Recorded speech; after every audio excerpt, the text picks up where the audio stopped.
মোহর বসনা শুনা পুনরূপী কতি মহামন্দ তদু বিদ্যাপদপতি পূর্বর বিতান্ত কতি তুমি নুশুনিলা যি বেলা তো তদু পিতাই আমাক দিলা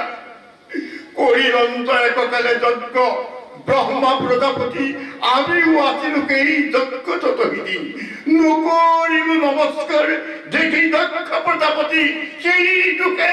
নিন্দা মুখ করিল সম্প্রতি অস্থিক ভেদিল মুখ দক্ষ বাক্য পদে দুঃখ রহিল মুখ শত্রুর হরর সন্ধানে অন্ত হবক নমস্কার অভিযান মহাজনে জানে তাক নাজানো আন যিটো হব জীৱৰ চৈতন্য নাৰায়ণ ভক্তজনে কৰকতি সদায় বন্দন চাৰিবিধ প্ৰাণীৰ হৃদয় আকাশত অন্তৰ্যামী ৰূপে যিটো সদায় বেকত যিটো মহাপুৰুষ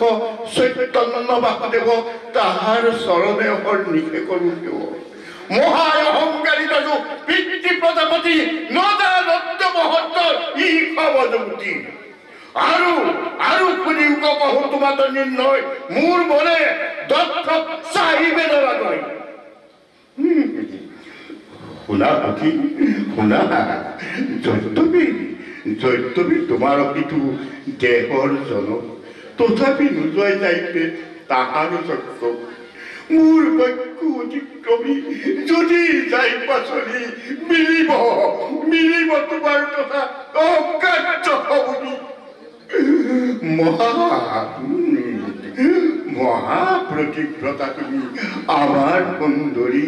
অতি সুলক্ষিনী তুমি দক্ষৰে জীৱনী তুমি কেনে কহিবা দক্ষৰ অহংকাৰ কহিবাক নোৱাৰিব অবৈধ আমাৰ এঠিকতে যজ্ঞ আশা এৰা মহাপতি মহাৰঙ্গে কৈলাসত থাকা গুণৱতী